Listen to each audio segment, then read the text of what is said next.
शैतानुर्रजीम बिस्मिल्लाहिर्रहमानिर्रहीम रब्बि शरह ली सदरी व यस्सिर ली अमरी वहलुल उक़दतम मिन लिसानी यफ़क़हू क़ौली। खुद गर्जी मोअज़्ज़िज़ व्यूअर्स, खुद गर्जी इंसान की दुनिया और आखिरत बनाती है। आज हमारा मौजू यही है। कुरान दुनिया बनाता है, ना कि सिर्फ सवाब की किताब। सवाब तो हर वो चीज़ है जिसमें दुनिया और आखिरत की भलाई है, और गुनाह हर वो चीज़ है जिसमें इंसानियत का नुकसान है। इब्लीस इसलिए शैतान बना कि वो इंसानियत का नुकसान चाहता है। आप देख रहे हैं मेरा यूट्यूब चैनल दीनो दुनिया। अगर बात अच्छी लगे तो शेयर कीजिए, क्योंकि अच्छी बात शेयर करना सदका है। और अगर कोई गलती हो जाए तो कमेंट में मेरी रहनुमाई कीजिए, क्योंकि मैं कोई आलिम दीन नहीं हूँ, एक रियल एस्टेट जर्नलिस्ट हूँ जिसे कुरान से मोटिवेशन मिली। मैंने सोचा इसको आप तक पास ऑन कर दिया जाए। मोअज़्ज़िज़ व्यूअर्स, आज हम डिस्कस कर रहे हैं खुद गर्जी। नॉर्मली इस लफ्ज़ का मतलब गलत लिया जाता है। खुद गर्जी का मतलब ये होता है कि अपनी गर्ज के लिए हर काम करना, अपने मकसद के लिए हर काम करना, अपने फ़ायदे के लिए हर काम करना, अपनी दुनिया और आखिरत बनाने के लिए कोई काम करना, और दूसरे की परवाह ना करना। मोअज़्ज़िज़ व्यूअर्स, ये तो सबसे बड़ी इबादत है। खुद गर्जी सबसे बड़ी इबादत है। वो कैसे इबादत है? पहले खुद गर्ज आदमी को ये पता होना चाहिए कि मेरी गर्ज असल में है क्या, मेरे लिए फ़ायदेमंद चीज़ क्या है।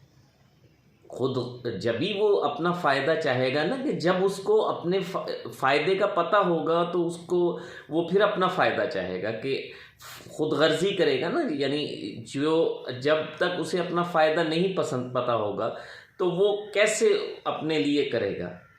तो मोअज़्ज़िज़ व्यूअर्स, हम खुद गर्ज जब तक नहीं होंगे तो दुनिया आखिरत बनेगी नहीं। खुद गर्जी से ही दुनिया आखिरत बनेगी।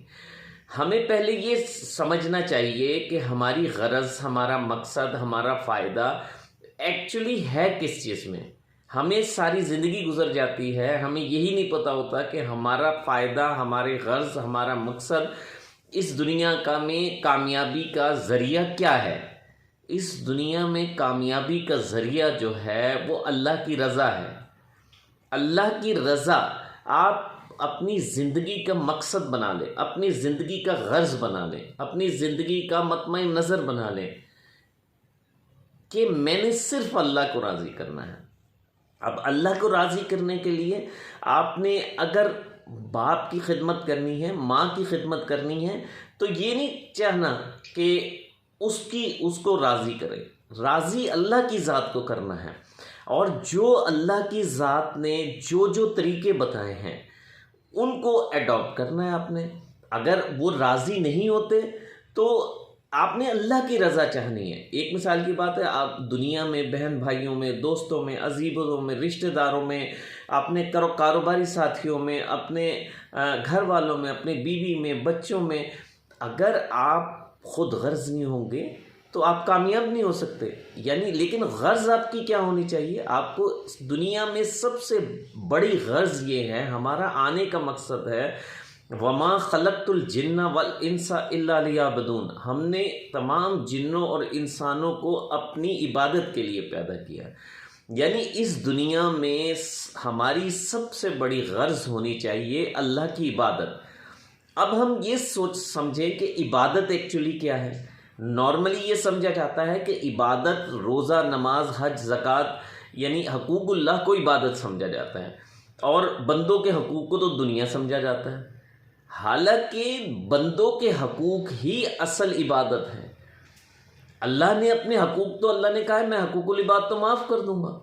आप जितने मैंने पहले भी एक हदीस सुनाई थी, हकूक़ुल इबाद तो अल्लाह माफ़ कर देगा। बल्कि हकूक़ुल इबाद क्या होंगे? हकूक़ुल इबाद तो आपकी बैंक बैलेंस होंगे, जिससे हकूक़ुल जो इबाद हैं वो बराबर किए जाएंगे। यानी अल्लाह के रसूल से किसी ने पूछा, अल्लाह के रसूल ने फरमाया कि साहबा, तुम्हें पता है मेरी उम्मत में सबसे ज़्यादा मुफलिस शख्स कौन है? कहने लगे या रसूलल्लाह, मन ला दरहम, जिसके पास दरहम ना हो। आपने फरमाया नहीं, वो शख्स सबसे ज़्यादा मुफलिस है जो रोज़े महशर आएगा नमाज रोज़ा हज ज़कात के साथ और वो जहन्नुम में जाएगा।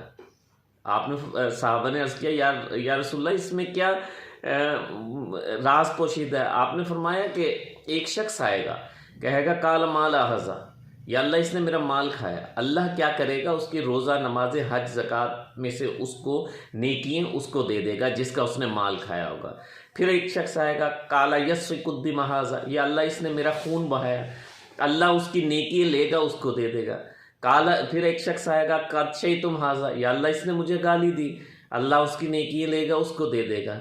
इस तरीके से उसके एक वक्त आएगा उसकी तमाम नेकियां जो उसने हकूकुल्लाह की होंगी वो फ़ना हो जाएंगी, यानी वो तकसीम कर चुका होगा, दे चुका होगा उन हकूकुल इबाद के बदले जो उसने अदा नहीं किए थे। फिर एक शख्स आएगा कि या अल्लाह मुझे इसने मेरे साथ ये ग़ीबत की, मेरी चोरी की, मेरी डकैती की। अल्लाह फिर उन जो ग़ीबत वो आएगा वो उनकी ग़ीबत के बदले उनके गुनाह लेगा और उस शख्स पे डाल देगा, उनकी चोरी लेगा और उस शख्स पे गुनाह डाल देगा, यहाँ तक कि उसके नेकियां सारी फ़ना हो जाएंगी और उसको जहन्नुम में डाल दिया जाए। फ़यदखुलुल जहन्नुमा, उसे जहन्नुम में डाल दिया जाएगा। हकूकुल्लाह तो आपका बैंक बैलेंस होंगे। आप अगर हकूकुल इबाद सही तरीके से अदा नहीं कर पा रहे हैं तो हकूकुल्लाह का ज़्यादा बैंक बैलेंस लेके जाएं आप साथ, ताकि आप उसे एडजस्ट कर सकें, रिकवर कर सकें, आप उसको बराबर करके दे सकें। यानी मकसद इस हदीस से ये हुआ कि आपकी गर्ज जो होनी चाहिए, अगर आप ख़ुद गर्ज हैं तो आपकी गर्ज ये होनी चाहिए कि मैं दुनिया में जो अल्लाह ने हकूकुल इबाद दिए हैं उनको बेहतरीन से बेहतरीन तरीके से पूरा करूं। और जब आप हकूकुल इबाद को बेहतरीन तरीके से पूरा करेंगे तो दुनिया ऑटोमेटिकली बन जाएगी आपकी, और जब दुनिया बनेगी तो आखिरत तो ऑब्वियसली बिल्कुल 100% कामयाब हो जाएगी, क्योंकि दुनिया आखिरत की खेती है। अब एक मिसाल अल्लाह के, यानी इस हद तक आज मैं बहुत ही अहम नुक्ते पे आपसे बात करने जा रहा हूँ। हम मामूली सी बातें लोगों के, अगर किसी में कोई नक्स देखते हैं, आप देखें कुरान में हदीस में अल्लाह ताला एक अच्छे आदमी की निशानी क्या बताता है और बुरे आदमी की। आपने अगर किसी को जज करना है कि कौन अच्छा आदमी है कौन बुरा आदमी है, तो क्या कि कुरान और हदीस इसकी कोई वजाहत करते हैं? क्या कुरान और हदीस इसकी कोई निशानी बताते हैं? तो कुरान क्या बताता है, हदीस क्या बताती है? बेहतर मोमिन वो है जिसके हाथ और ज़बान दोनों से दूसरा मोमिन महफूज रहे। यानी क्राइटेरिया अल्लाह के रसूल ने ये बता के चले गए कि जिसके हाथ और ज़बान दोनों से महफूज रहे इंसान। तो अब आप ये देखें, हम छोटी सी बातों से ज़बान से ग़ीबत कर जाते हैं, झूठ बोल जाते हैं, किसी के बहुतान तराश जाते हैं। ये एक मौजू पूरे प्रोग्राम का मौजू है, बरसबील तस्करा मैं करता जाऊँगा। इनका जब वक्त आएगा अलग-अलग प्रोग्राम करूँगा इंशाअल्लाह ताला, बहुतान पे, झूठ पे, इन सब चीज़ों पे। अभी ज़िक्र ये है कि हकूकुल इबाद आपके लिए सबसे अहम चीज़ है। एक दफ़ा हम किसी के अंदर कोई नक्स होता है तो हम उसको हाईलाइट करने की कोशिश करते हैं, हालांकि कुरान हमें क्या बताता है?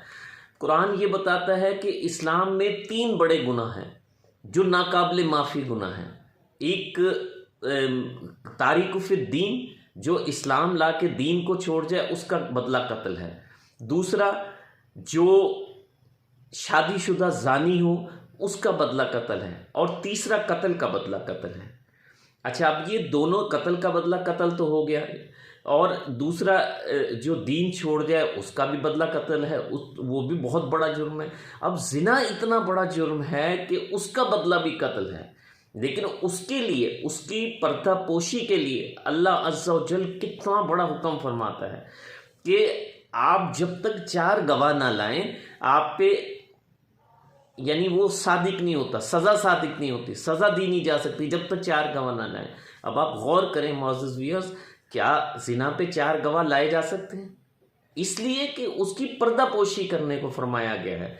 यानी आज हम लोगों के छोटे से ऐब इतनी आसानी से उजागर कर देते हैं, इतनी आसानी से हम लोगों के ऐब जाहिर करने की कोशिश करते हैं। एक दफ़ा नबी करीम सल्लल्लाहु अलैहि वसल्लम के पास एक शख्स आया, उसका बेटा 2 दिन से गुम हुआ था। तो आप नबी करीम सल्लल्लाहु अलैहि वसल्लम ने फरमाया कि जाओ, तुम्हारा बेटा फ़लाँ बाग में खेल रहा है, तो उसे ले लो, वहाँ से ले लो। तो वो बेइंतहा एक्साइटेड हुआ। जाहिर है ऑब्वियसली जिसका बेटा 2-3 दिन से गुम हुआ है, उसको पता चल जाए मेरा बेटा कहाँ है, तो वो ज़ाहिर है एक्साइटेड होगा। एक्साइटेड होकर वो सहाबी जाने लगे।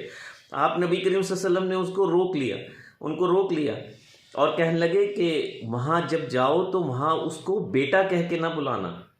वाह वाह वाह, क्या हमारा दीन है, हमें क्या दीन सिखा के गए हैं हमारे नबी, हम कभी गौर ही नहीं करते। उसे बेटा कह के ना बुलाना।